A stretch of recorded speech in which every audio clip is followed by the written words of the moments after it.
Trading for a superstar like Blake Griffin seemed like the right move for the franchise in January of 2018. The Detroit Pistons needed to make a splash move at the time, something that can make them competitive and put fans in the stands at their new arena in Detroit. Griffin was 28 years old at the time and was still averaging just around 20 points, 8 rebounds, and 5 assists a game. Maybe he wasn't worth the big contract he was given by the Clippers, but Detroit thought this would at least make them relevant again. In Blake Griffin's first full season with the Pistons, he actually did play like a superstar. He averaged 24 points, 7 rebounds, and 5 assists, and shot a respectable 36% from the three-point line. He was facilitating the offense at times and scoring from many areas on the court. But his left knee, which he had surgery on January of 2019, started giving him more problems and forced him to miss 6 of the Pistons' final 11 games, including 2 playoff games against the Milwaukee Bucks. That same left knee only allowed him to play 18 games last season as he put up his worst stats of his career. The Pistons cannot be competitive with a physically limited Blake Griffin. That's been the story of this team in the last 3 years. If Blake can play up to his capabilities, then they have a fighting chance. Anything less than that, then the Pistons are one of the worst teams in the league. Simple as that. The Pistons took a huge gamble and it didn't pay off. And now the Pistons are stuck with a player past his prime that still has around $70 million owed to him in the next 2 years. I'm sure the franchise is hoping that Blake can increase his trade value a little bit by playing productive basketball. A big sign that the Pistons were pulling the plug on the season last year was when they traded their franchise center Andre Drummond. The main thing they received from that trade was salary cap relief, which is really an indictment on the impact of a player like Drummond. From this point forward, it's all about the young players the Pistons have drafted over the last 2 years. The former league MVP Derrick Rose had a good year last season, but you can't expect him to carry a team anymore at this point of his career. 10 years ago, a team with D. Rose and Blake Griffin would have been a championship contender. But at this point of their careers, they can no longer be the best or second best player on a playoff contending team. Being a high-level role player is the best impact they can have on a team. D. Rose provided a consistent scoring punch, mostly off the bench. He averaged 18 points a game, which led the team, and scored 20 points or more in a career-high 14 straight games. D. Rose had his highest assist average since the 2011-12 season. Their first-round pick last year, Sekou Doumbouya, took an encouraging step forward in his rookie year.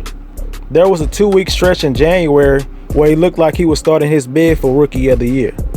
During that stretch, he averaged 14 points and 5 rebounds while shooting 54% from the field and 41 from 3, showing you a glimpse of what he can do. The Pistons are hoping their first-round selection in the top 10 this year is the real deal. They selected Killian Hayes with the 7th overall pick. Hayes is one of the youngest players in the draft and has been playing against pros in the EuroLeague in the past 3 years. He showed improvements every year. I believe he's one of the most talented players in the 2020 class. And having a former league MVP on your side and providing guidance to you as a young point guard can only make you a better player.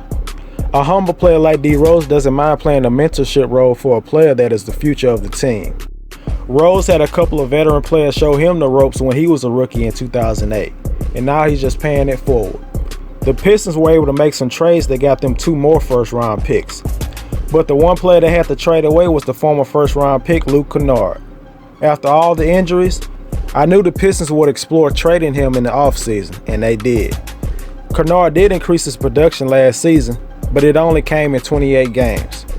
The Pistons were able to draft Villanova forward Saddiq Bey and Washington big man Isaiah Stewart. Bey has all the makings of a 3-and-D player in this league, and Stewart plays with his heart on his sleeve. For a franchise that was known for that blue-collar style of play, Stewart is the guy that could bring some of that back to the franchise. The Pistons needed to have a great draft this year, and they did.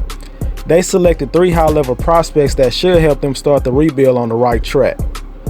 The one thing that confused a lot of people was the fact that the Pistons failed to re-sign Christian Wood, a player who was the main bright spot for the team last season, a player that was claimed off waivers and earned the final roster spot in training camp last season. When you find a diamond in the rough, you need to do everything you can to retain him. Instead, they brought in replacements that more than likely won't help Detroit make a major improvement right now. Jeremy Grant got a 3-year, $60 million contract from the Pistons. His value on both ends took the Nuggets to the next level. But now he's going to another team with less talent and continuity and is getting paid like a star player. To live up to his contract, he'll have to do way more than he did with the Nuggets. With so many new players on the team, and with Blake Griffin being a question mark with his health, I'm not sure how much help Grant can do in his first year in terms of winning. The Pistons have only 4 players from last year's team. This team has way more questions than answers at the moment. Signing Grant to a big contract was a weird move for a franchise looking to rebuild. Normally, you will only sign players to 1 or 2 year deals and try to trade away any players making big money. Rookies Isaiah Stewart and Saddiq Bey are NBA ready, but I don't know how much playing time they will get this year with all the players the Pistons signed who play the same position. They added big man Mason Plumlee and Jahlil Okafor. For a team that's rebuilding, playing the young talent on the team should be one of the top priorities, and I don't see Stewart getting much playing time over those 2 guys this year. Saddiq Bey will have to fight for minutes with Jeremy Grant, Rodney McGruder, and Josh Jackson. Bey can also play the power forward spot, but you have Griffin and Doumbouya who will more than likely get most of those minutes.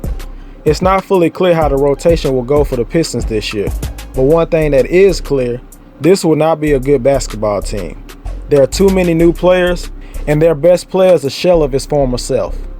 This team has no chance to surprise anybody in the Eastern Conference. It will be another long year for the franchise. I have the Pistons finishing in last place in not only the Eastern Conference, but the whole league. I believe the Pistons will have the worst record in the league at 19-53.